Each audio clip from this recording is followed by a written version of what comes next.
Hello student, मैं N के आशीष GDH study में आप लोगों का स्वागत करता हूं। आज मैं 10वीं संस्कृत का षष्ठ पाठ यानी कि छठा पाठ का भारतीय संस्कार के बारे में बताऊंगा। तो आप लोग कॉपी कलम लेके ध्यानपूर्वक सुने, देखें और इसको उतारते जाएं। तो आइए मैं स्टार्ट करता हूं। भारतीय संस्कारा षष्ठ पाठ, भारत के संस्कार। तो इसमें जो संस्कृत दिया हुआ है, भारतीय संस्कृते अन्यतमम वैशिष्ट्यम विद्यते। इन सब का हिंदी में एक एक करके बताऊंगा। इससे पहले मैं आप लोगों को बता दूं कि 16 संस्कार का उल्लेख जो है, मैं 16 संस्कार का उल्लेख एक एक करके आपको नीचे बता रहा हूं। तो इसमें दिया हुआ है, सबसे पहला संस्कार में आता है गर्भाधान। गर्भाधान में क्या होता है? जीव जब माता के गर्भ में शिशु में प्रवेश कर जाते हैं। मतलब गर्भाधान में क्या होता है, जब माता गर्भ में जीव प्रवेश करता है उस समय गर्भाधान का संस्कार आता है। उसी में दूसरा में है पुंसवन, पुंसवसन हम लोग बोलते हैं, पुंसवन। इसमें जो है, जब गर्भ का 3 मास हो जाता है तो 3 मास के बाद जो है उसकी सुरक्षा हेतु जो भी हम लोग क्रियाकर्म करते हैं वो संस्कार जो है पुष्पवंश में आता है। तीसरा है दोस्तों सीमांतोन्नयन।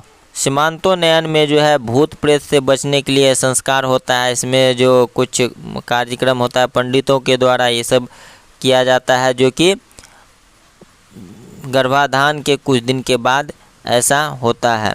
आगे आता है क्या? जात क्रम। जात क्रम जो है चौथा नंबर में है। तो ये जो 1 से 3 तक है, ये 3 1 में आता है, जो कि जन्म से पहले के संस्कार में आता है। जन्म के बाद जो है, उसके बाद दिया हुआ है क्या? जात कर्म। बच्चा जो जन्म लेता है उसका जात कर्म का क्रिया होता है। फिर 5वां नंबर में है नामकरण। जन्म के बाद जो है पंडित को बुला करके 10वें दिन पर नामकरण का क्रिया होता है। उसमें बच्चा का जो है नाम रखा जाता है पूरा शास्त्र को देख करके। फिर आगे आता है निष्क्रमण। छठा नंबर में आता है निष्क्रमण। इसमें क्या होता है? बालक को पहली बार घर से बाहर निकलने पर जो है, जब घर से बाहर निकलता है बालक, तो उस समय जो है ये क्रिया किया जाता है निष्क्रमण का। फिर है छठा नंबर में, छठा में दिया है दोस्तों, मैं बता दूं, छठा निष्क्रमण हो गया। 7वां में है अन्नप्राशन। अन्नप्राशन में जो है, इसमें बच्चा को हम लोग देखते हैं कि जब बच्चा जन्म लेता है तो कुछ दिन के बाद उसे जो है क्या करते हैं, कुछ अन्न को उसको चिखाते हैं, खिलाते हैं। तो इसमें जो है अन्नप्राशन में यही चीज़ किया जाता है। फिर 8वां नंबर में है चूड़ाक्रम। चूड़ाक्रम में मुंडन का प्रयोजन होता है। इसमें पंडितों के द्वारा जो है कुछ वेद मंत्र का उच्चारण करके बहुत धूमधाम से मुंडन का क्रिया होता है। फिर 9वां नंबर में है कर्णछेद। तो कर्णछेद, इसमें जो है बच्चा का कान को छेदा जाता है। आप देख सकते हैं बहुत जगह तो अभी ये कार्य नहीं भी होता है, बच्चे को कार्य को नहीं भी छेदा। जैसे लड़का है उसमें बहुत लड़के को नहीं छेदा जाता, लेकिन ये हम लोगों के संस्कार में आता है, भारतीय संस्कार में आता है। किसी किसी लड़का को भी आप लोग देखते होंगे कि उसका जो है कान छेदा जाता है। तो आइए अब 10वां, यह जो है 3 तक जो है जन्म से पूर्व का था, और 3 से लेकर के 9 तक जो है जन्म के बाद का संस्कार है। 9 तक मतलब 6। इसके बाद आता है 10वां में विद्यारंभ। विद्यारंभ, इसमें जो है शिक्षा का शुरुआती दौर जैसे बच्चे को सिखाया जाता है वहाँ से लेकर के इस संस्कार में जो है वही चीज़ होता है। फिर है 11वां नंबर में उपनयन। इस संस्कार में जो है जनेऊ, हम लोग जानते हैं जनेऊ का कार्यक्रम किया जाता है, बच्चे को जनेऊ पहनाया जाता है। हाँ, तो उपनयन का क्रिया होता है। फिर जो है आप लोगों को बता दो 12वां नंबर में है क्या, आप लोग देख सकते हैं 12वां में है वेदारंभ। वेद का आरंभ, गुरु घर में भेज करके बच्चा को जो है वेदों का आरंभ करवाया जाता है, अर्थात वेद का ज्ञान उसको जो है दिलवाया जाता है। तो आइए अब हम लोग चलते हैं, वेदारंभ हो गया। अब 13वां नंबर में है क्या, केशांत।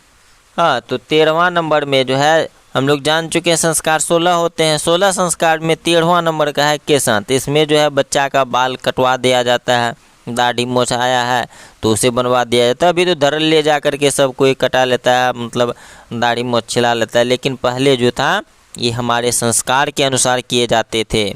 संस्कार के अनुसार पंडितों को बुला करके हर एक समय पर जो संस्कार होता है वो विधिवत नियम से किया जाता था। अब आता है 14वां नंबर में समावर्तन। समावर्तन जो है गृहस्थ जीवन में प्रवेश जब होता है, जितना दिन पढ़ने का रहता है पढ़ करके इसके बाद जो गृहस्थ जीवन में प्रवेश करेगा वहाँ शिक्षा दिया जाता है गुरु के घर में कि अब जो है तुमको गृहस्थ जीवन में प्रवेश किस किस विधि से करना है, ये सारा चीज़ गुरु ही बता देते हैं। तो वह जो है विद्यालय को छोड़ करके या अगर कहीं हॉस्टल में रहते, पहले होते थे क्या गुरु का घर मतलब गुरुकुल होया करता था, उसमें भेज देते थे। तो वहाँ से जो है गुरु से वह बिछुड़ करके वह गृहस्थ जीवन में प्रवेश करता था, तो वह जो है समावर्तन संस्कार में आता है। फिर है 15वां, इसमें है विवाह। इसमें जो है विवाह का संस्कार किया जाता है। विवाह संस्कार में क्या क्या होता है? सबसे पहले वागदान होता है, इसके बाद मंडप निर्माण किया जाता है, बाराती का स्वागत से लेकर के सिंदूरदान तक जो है विवाह क्रिया होता है। इसके बाद 16 नंबर का आता है मरणोपरांत। मरने के बाद जो है एक संस्कार होता है, वह जो है अंत्येष्टि संस्कार, दाह संस्कार। इसके बाद और सब भी हम लोग करते हैं पंडितों को बुला करके।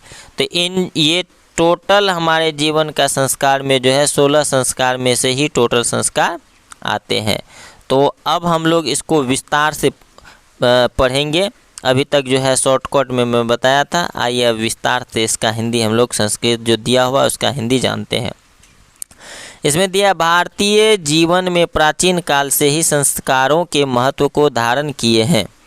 तो मैं बता दूं कि जिस बच्चे में या जिस घर में जिस गार्जियन के पास ये संस्कार नहीं रहा करते, उस घर का बच्चा, उस घर का जो विधिवत है नियम है वो सारा बेकार रहता है, बहुत ही बेकार हो जाया करता है। तो इसलिए मैं प्रार्थना करूँगा गार्जियन से और बच्चे से, बच्चे भी बड़े होंगे तो वह जो है अपने बच्चों को संस्कार कूट करके भरे, जिससे कि उनका जीवन घर द्वार सब चीज़ सुखमय हो और वह देश में आगे बढ़ते रहे, तरक्की करते रहे और अपने जीवन में हमेशा आगे बढ़े। इसमें है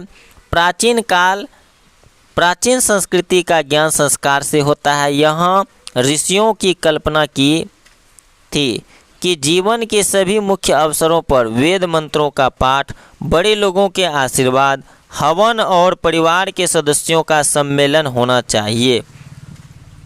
ये सब नियम है कि हम लोगों का कोई भी खुशियाँ का दिन होता है, खुशियों का दिन होता है, उस अवसर पर मुख्य अवसर पर पंडितों को बुला करके ये सब चीज़ क्रिया होता है, हवन होता है। हाँ, तो ये सभी विभिन्न संस्कारों के अवसर पर ही संभव है। विभिन्न तरह का संस्कार जो हम 16 तरह के बताए, उसी में एक एक करके सभी का वर्णन आता है। फिर दिया संस्कार का मौलिक अर्थ होता है क्या? शुद्ध होना और गुणों को धारण करना, रूप को नहीं भूलना है। अतएव सभी संस्कार मानवों के क्रमशः शुद्ध करने, दोषों को दूर करने और गुणों को ग्रहण करने में योगदान करते हैं। तो संस्कार का क्या अर्थ होता है? हमारे अंदर जो भी अवगुण है उसको दूर करें और दूर करके जो अच्छा गुण होता है उस गुण का ग्रहण कर लें, यही संस्कार का मेन कर्तव्य होता है। तो आइए आगे हम लोग जानते हैं क्या है। संस्कार 5 प्रकार के होते हैं। तो संस्कार 5 प्रकार के हैं, इसमें जो भी इसका भेद है वह 16 प्रकार का होता है। तो जानते हैं संस्कार 5 कौन कौन है। तो पहला है जन्म से पूर्व। जन्म से पूर्व का संस्कार वो 3 है, लेकिन ये पहला हो गया। बाल्यावस्था ये दूसरा हो गया, इसमें 6 संस्कार आता है, तो 6 3 9 हो गया। फिर छात्र जीवन तीसरा में आया, छात्र जीवन, इसमें 5 संस्कार होते हैं, तो 9 उधर हुआ, 5 9 5 14। और एक हो गया गृहस्थ जीवन, चौथा ये हो गया गृहस्थ जीवन, इसमें 1 संस्कार। और क्या है मरणोपरांत, गृहस्थ जीवन में संस्कार विवाह रूप में 1 और मरणोपरांत 1 संस्कार है। तो मरने के बाद 1 हो गया, तो उधर कितना हो गया था आपको 14, इधर 2, 16 संस्कार आप लोगों को पुर गया। संस्कार 5 संस्कार में जो है 16 संस्कार आ गया। अब हम लोग जानेंगे कि इस प्रकार 16 संस्कार होते हैं। जन्म से पूर्व संस्कारों में गर्भाधान, पुंसवसन और सीमांतोन्नयन। तो जन्म के पूर्व 3 संस्कार बता दिए, ये 3 होते हैं। यहाँ गर्भ रक्षा, गर्भस्थ शिशु में संस्कार को जगाना और गर्भवती स्त्री की प्रसन्नता के लिए ये सब आयोजन किए जाते हैं। इन तीनों में जो है, गर्भ में अगर शिशु है तो उसको हम लोग जानते हैं कि अभिमन्यु जो है गर्भ में भी ज्ञान प्राप्त कर लिए, तो उसके लिए जो है धर्म का उसको सुनाया जाता है, पाठ करके, वेद का पाठ करके, रामायण का पाठ करके, कि बच्चा जो है तेज हो, उसके अंदर जो है गुण का समावेश हो, जिस तरह से अर्जुन के अंदर समावेश हुआ था, अर्जुन के अंदर नहीं, उसका पुत्र अभिमन्यु के अंदर। तो जो है गर्भस्थ शिशु में संस्कार को जगाना जो है, गर्भवती स्त्री की प्रसन्नता के लिए ये सब किया जाता है। अब कह रहा है बाल्यावस्था के संस्कारों में जाति कर्म, नामकरण, निष्क्रमण, अन्नप्राशन, चूड़ाकरण और कर्णवेद, ये 16 प्रकार का संस्कार जो मैं लिख करके बताया था वो आपको पहले बता दिया था शॉर्ट रूप से, इसको विशेष रूप से, विस्तार रूप से अभी जान रहे हैं। ये सभी क्रमशः होते हैं। शिक्षा संस्कारों में अक्षरारंभ, शिक्षा संस्कार में जो सबसे पहला संस्कार अक्षरारंभ हो गया, जो कि शुरुआती अक्षर को सिखाना होता है। उपनयन, वेदारंभ, केशांत और समावर्तन संस्कार होते हैं। अक्षरारंभ में अक्षर लेखन और अंक लेखन बच्चे आरंभ करते हैं। इस संस्कार में जो लिखिएगा वो चीज़ बताया जाता है शुरुआती के दौर में। फिर दिया है उपनयन। उपनयन संस्कार में क्या होता है, गुरु के द्वारा शिष्य को अपने घर लाना होता है, वहाँ शिष्य शिक्षा नियमों का पालन करते हुए अध्ययन करते हैं। मतलब गुरु के द्वारा जो है शिष्य गुरु घर में जाते हैं और वहाँ का जो नियम है, शिक्षा का जो नियम है, उस नियम को धारण करते हुए जो है क्या किया जाता है, विद्या अध्ययन किया जाता है, विद्या अध्ययन करते हैं।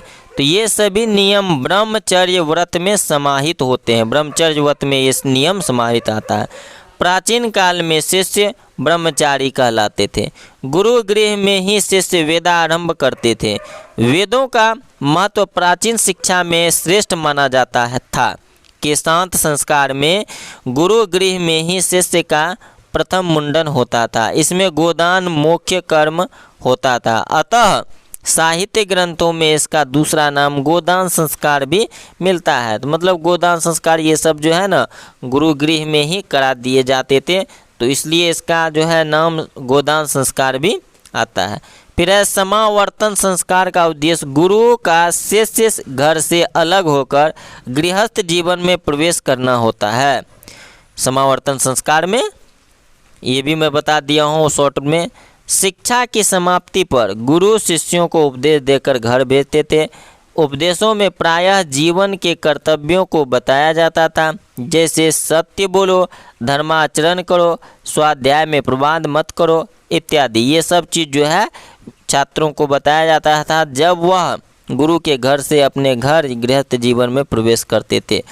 तो क्या क्या, सत्य बोलो, धर्माचरण करो, स्वाध्याय मतलब अपने अध्याय पढ़ाई लिखाई जो है उसमें प्रमाद नहीं करो, आलस्य मत करो, ये सभी चीज़। वस्तुतः विवाह संस्कार से ही मनुष्य गृहस्थ जीवन में प्रवेश करते हैं। सबसे मुख्य आ जाता है विवाह संस्कार। विवाह एक पवित्र संस्कार माना जाता है, जिसके अनेक कर्मकांड होते हैं। विवाह संस्कार में बहुत सारा कर्मकांड होता है। उनके वागदान, मंडप निर्माण, लड़की घर पर वर पक्ष का स्वागत, वर वधू का परस्पर निरीक्षण, कन्यादान, अग्नि स्थापन, पानी ग्रहण, लाजा होम, सप्तपदी, सिंदूरदान इत्यादि हैं।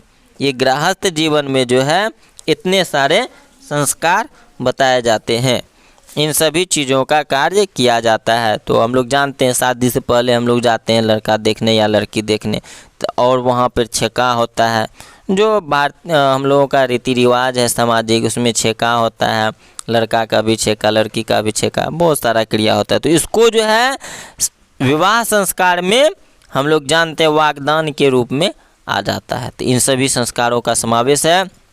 आगे जानते हैं सभी जगहों पर समान रूप से विवाह संस्कार का आयोजन होता है। उसके बाद गर्भाधान आदि संस्कारों की पुनरावृत्ति करते हुए जीवन चक्र घूमता है। मरणोपरांत अंत्येष्टि संस्कार किया जाता है। इस प्रकार भारतीय जीवन दर्शन का महत्वपूर्ण स्रोत क्या है? संस्कार है। मरने के बाद जो हम लोग संस्कार जानते हैं वह कौन सा संस्कार आता है? अंत्येष्टि, अर्थात दाह संस्कार करने के बाद जो है इसमें दे दिया है कि अगर गर्भाधान हो गया तो इसके बाद पुनः जो है चक्र स्टार्ट हो गया गर्भाधान से। मरने के बाद का संस्कार जो है वह दाह संस्कार कर दिया जाता है। तो इस पाठ का जो है प्रश्न उत्तर हम लोग अच्छी तरह से समझ गए। अब इसका प्रश्न उत्तर जो है इस पाठ का हिंदी समझ चुके हैं, इसका प्रश्न उत्तर अगले वीडियो में मैं बताऊंगा। तो अगर आप लोग मेरे चैनल को सब्सक्राइब नहीं किए हैं तो चैनल को सब्सक्राइब कर लें, बेल आइकन को दबा दें, जिससे कि इसी टाइप का वीडियो मैं सबसे पहले आप तक पहुंचाऊं। और अगर ये अच्छा लगा हो तो आप लोग इसे शेयर ज़रूर करें अपने दोस्तों के साथ। तो आइए अब प्रश्न उत्तर पे हम लोग चलते हैं। प्रश्न उत्तर में पहले है अभ्यास का मौखिक, मतलब एक पद में एक पदेन वदत, एक पद में बोलना है, मौखिक में से बोलने के लिए आता है। तो दिया है संस्काराः कति सन्ति, संस्कार कितने हैं? इसका आंसर हो देंगे 16 अर्थात 16। ख नंबर का है जन्म पूर्वतः, दिया है हम लोग देख लें, जन्म पूर्वतः कति संस्कारः भवन्ति, जन्म के पूर्व जो है कितने संस्कार होते हैं? तो हम लोग अच्छी तरह से हिंदी में जानेंगे त्रयः, जन्म से पूर्व जो है 3 संस्कार होते हैं। ग नंबर का है शैशवे कति संस्काराः भवन्ति, शैशव काल में जो है कितने संस्कार होते हैं? तो इसमें देना है 6 संस्कार हो गया। फिर घ नंबर का है अक्षरारंभ कीदृश संस्कारः, अक्षरारंभ जो कैसा संस्कार है? तो इसमें देना है शिक्षा संस्कार। फिर अंग नंबर का है गृहस्थ जीवन से एक संस्कार कह, गृहस्थ जीवन का एक संस्कार जो है वो क्या है? तो इसका आंसर होगा विवाह। तो आइए अब हम लोग लिखित पे चलते हैं। लिखित में दिया है एक पदेन उत्तराणि लिखत, एक पद में उत्तर को लिखना है। तो सबसे पहला क्या दिया हुआ है? भारतीय संस्कृति परिचय केभ्य जायते, भारत संस्कृति का परिचय जो है किससे होता है? तो इसका आंसर देंगे संस्कारेभ्यः, संस्कार से। फिर जो है ख नंबर का है शैक्षणिकाः संस्काराः कति सन्ति, शैक्षणिक काल का जो संस्कार है कितने हैं? तो इसका आंसर देंगे हम लोग 5 पंच। ग नंबर है सप्तपदी क्रिया कस्मिन् संस्कारे विधीयते, सप्तपदी क्रिया जो है किस संस्कार में होता है या किस संस्कार का विधान है? इसमें देंगे विवाहे। घ नंबर में भारतीय दर्शनस्य महत्वपूर्वम उपादानम किम, भारतीय दर्शन का महत्वपूर्ण उपादान जो है वह क्या है? तो इसका आंसर हम लोग देंगे संस्काराः। घ नंबर का आंसर क्या देंगे? संस्काराः। तो फिर आगे है सप्तपदी क्रिया किस संस्कार का विधान है? तो बता दिए विवाह है। फिर है भारतीय दर्शन से महत्वपूर्णम उपादानम किन, भारतीय दर्शन में जो महत्वपूर्ण उपाय क्या ये भी बता दिए। अंग नंबर में सीमांतो नयनम केषु संस्कारेषु गण्यते, तो इसका आंसर हो जाएगा जन्म पूर्वेषु, जन्म से पूर्व का संस्कार है। फिर 4 नंबर में अन्नप्राशनम केषु संस्कारेषु गण्यते, तो अन्नप्राशन जो है किस संस्कार में गिने जाते हैं? तो इसका हो जाएगा शैशवेषु। 6 नंबर है गुरु गृहे शिष्य कान पालयन अध्ययन करो, तो गुरु घर में जो है शिष्य क्या चीज़ का पालन करके अध्ययन करता है? इसमें हो जाएगा शिक्षा नियमान, शिक्षा नियमों का पालन करके वह घर गुरु गृह में विद्या अध्ययन करता है। तो आइए अब हम लोग जो है पूर्ण वाक्यन उत्तराणि लिखत, पूर्ण वाक्यों में उत्तर लिखे, इसका प्रश्न उत्तर जानेंगे और बनाएंगे। इसका उत्तर जो है हम आप लोगों को लिखित में बताएंगे कॉपी कलम से लिख करके। तो आइए हम लोग चलते हैं पूर्ण वाक्यन उत्तराणि लिखत पे। इसमें दिया है संस्काराः मानवस्य कुत्र कुत्र योगदानम कुर्वन्ति, मानव का जो संस्कार है वो कहाँ कहाँ योगदान होता है संस्कारों का मानव के अंदर? तो इसमें देना है संस्काराः मानवस्य परिमार्जने दोषापनयने गुणाधाने योगदानम कुर्वन्ति, मतलब संस्कार का जो है कर्तव्य है, जो इसके अंदर संस्कार होता है उसके अंदर क्या है? परिमार्जने दोषापने, दोष जो है उसको दूर करना और गुणों का धारण करना, संस्कार का यही मतलब है। तो अगला प्रश्न पे हम लोग चलते हैं। अगला प्रश्न में दिया है शैक्षणिक संस्कारेषु कै कै संस्कारः प्रकल्पिता। शैक्षणिक संस्कार में जो है क्या क्या संस्कार आता है उसके बारे में वर्णन करना है। तो इसका आंसर दे देंगे हम लोग शैक्षणिक संस्कारेषु अक्षरारंभः उपनयनम वेदारंभः केशान्तः समापवर्तनम पंच संस्कारः प्रकल्पिता। 5 संस्कार जो है शैक्षणिक संस्कार में होता है। इन 5 का वर्णन बता दिए। फिर आगे है शैशव, ग नंबर का शैशव संस्कारेषु के संस्कारा संपद्यन्ते। शैशव संस्कार में जो है कौन कौन सा संस्कार का समापन है। तो इसका आंसर हो जाएगा शैशव संस्कारेषु, पूर्ण वाक्य में उत्तर देना है इसलिए इसको पूरा लिख रहे हैं। शैशव संस्कारेषु जात कर्म नामकरणम निष्कर्मणम, फिर अन्नप्राशनम, इसके बाद है चूड़ाक्रम कर्णवेद संस्कारा संपद्यन्ते। इतने संस्कार का जो है समापन शैशव संस्कार में आता है। तो अब हम लोग चलते हैं क्या है विवाह संस्कारेण कानि मुख्यानि कार्याणि भवन्ति। क्या सब कार्य जो है इसका वर्णन होता है विवाह संस्कार में। तो इसका आंसर हम लोग लिखेंगे विवाह संस्कारे वाग्दानम मंडप निर्माणम वधूगृहे वरपक्षस्य स्वागतम वरवध्वो परस्परम निरीक्षणम कन्यादानम अग्निस्थापनम पाणिग्रहणम लाजाहोमः सप्तपदी सिंदूरदानम अनेकानि कार्याणि भवन्ति। अनेक कार्य होते हैं जिसमें कि वाग्दान मतलब इसका जो कन्यादान होता है, इसके बाद मंडप निर्माण, फिर जो बाराती आते हैं उसका स्वागत। इसका हिंदी विस्तार से बता दिए है, उसको अच्छी तरह समझें। फिर है वर वधू परस्पर आपस में जो है निरीक्षण करने के लिए मिलाते हैं कन्या और वधू पति को। फिर कन्यादान किए जाते हैं, अग्नि स्थापन किया जाता है, पाणिग्रहण लाजा होम वो जो हम लोग लावा भूजते हैं, 7 सप्तपदी क्रिया होता है, फिर सिंदूरदान। ये सब अनेकों कार्य जो है विवाह संस्कार में होते हैं। उसी का वर्णन कह रहा है घ नंबर के प्रश्न में मांग रहा है हम लोगों से। तो आइए अब हम लोग अंगवा नंबर के प्रश्न पे चलते हैं। अंगवा नंबर में है अत्यंती संस्कार अंत्येष्टि संस्कार कदा समापद्यते। अंत्येष्टि संस्कार जो है कब होता है। तो अंत्येष्टि संस्कार हम लोग जानते हैं मरणोपरांत जो है होता है, उसको दाह क्रियाक्रम करते हैं, फिर पंडित को बुला के फिर 16 दिन के बाद या कोई 12 दिन के बाद सब अपने अपने मर्जी से जो पंडित को बुला के कार्यक्रम करते हैं। हाँ, उसमें श्राद्ध आता है, संपिंडन आता है, छोड़ झप्पी हम लोग अपना देहाती भाषा में छोड़ झप्पी कहते हैं, ये सब सारा क्रिया आता है। तो चलिए अब 4 नंबर का प्रश्न पे चलते हैं हम लोग।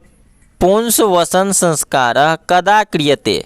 पुंसवसन जो संस्कार है वह कब किए जाते हैं। तो पुंसवसन संस्कार, इसका आंसर हो जाएगा पुंसवन संस्कार जन्म पूर्वतः क्रियते। जन्म से पहले जो है पुंसवस क्रिया किए जाते हैं।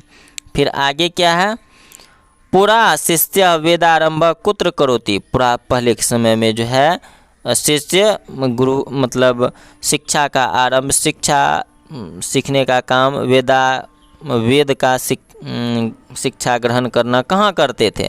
तो इसका हो जाएगा पुरा शिष्य गुरु गृहे वेदारंभ करोति। गुरु के घर में वेदारंभ को स्टार्ट करते थे।